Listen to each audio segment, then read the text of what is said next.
बहुत लोगों को ऐसा होता है, हम तो देवी के भगत हैं, हम वृंदावन क्या करेंगे जाकर के, वृंदावन से हमें क्या लेना देना। अरे वो देवी जिसके तुम भगत हो वो वृंदावन प्रकट होने वाली है, वो प्रकट हुई है। वृंदावन की भूमि जानते हो, श्री कृष्ण प्रकट हुए हैं, ब्रह्मा जी आज भी है वहां पर, देवी प्रकट हुई है, शिव जी आज भी है वहां पर। ये भूमि है, कोई ऑर्डिनरी भूमि नहीं है। तुमको देवी के दर्शन करने हैं ना, देवी ने कहाँ चरण रखे हैं बता रही हूँ, वृंदावन में चरण रखे हैं। विंध्यवासिनी तो गई जब गई, वृंदावन में पहले आई है भाई। वृंदावन कोई ऐसी वैसी जगह नहीं है, हमारे युग में आई है, पुरानी कोई कथा नहीं, 5000 साल पहले की। अभी भी जाकर के देखो, सारे प्रूफ हैं वृंदावन के, वृंदावन में आई है ये। तो उसकी कह रही है यमुना के निकट नंद गोपाल है, नंदगोप है, और उसकी पत्नी में मैं जन्म ग्रहण करूंगी, यशोदा में। और यह साक्षात विष्णु वसुदेव की पत्नी देवकी में उसके सकाश से उत्पन्न होकर के अवतार लेगा। तो विष्णु जी देवकी के यहाँ जाएंगे और मैं यशोदा के यहाँ प्रकट होने वाली हूँ, नंदगोप और यशोदा के यहाँ प्रकट होने वाली हूँ। आज भी नंदगांव है, बहुत सुंदर है नंदगांव, मुझे तो सब ऐसे दृश्य याद आ रहा है, क्या करूं, पहाड़ के ऊपर।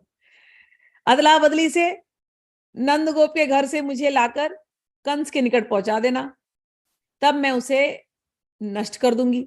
इस प्रकार महादेवी त्रिपुरा के कहने पर वे संपूर्ण देवगण पृथ्वी पर वहां छाए, पाप के भार को दूर करने के लिए तैयार हो गए और अपने अंशों के द्विज कुलों में वो आविर्भूत हुए।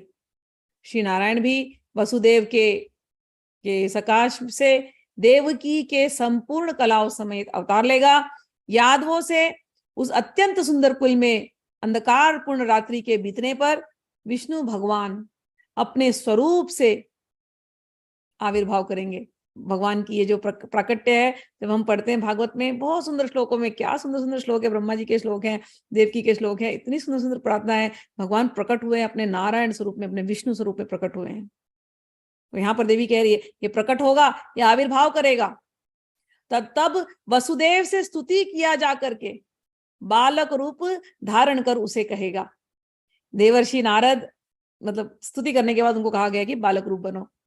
देवर्षि नारद के कहने से अपनी बहन के गर्भ से उत्पन्न संतान से अपना मारण जान करके यह मेरा मामा कंस अत्यंत भयभीत होकर के बराबर जागू कहता है, इस समय भगवती महादेवी मोहिनी की माया से मोहित हो मेरे जन्म के रूप में आई, अपने मृत्यु को वह न जान पावे, तब तक अति शीघ्र नंद गोप के घर में ले चलो।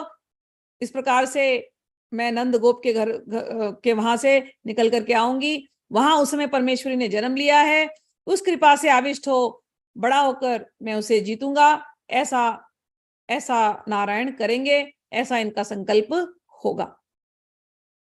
इस समय कंस बलशाली है, इस समय उसको जीता नहीं जा सकता, अतः मैं नंद के भवन में रहूंगा और उसके बाद आकर के कंस के जब योग माया अपनी शक्ति से आविर्भूत होंगी तो वो कंस के बल को हर लेंगी और उस समय उनका वध होगा। तो जब योग माया को कंस ने लिया था ना, तो उस समय जब वो उड़ी थी, वो कंस के बल को लेकर के उड़ गई थी।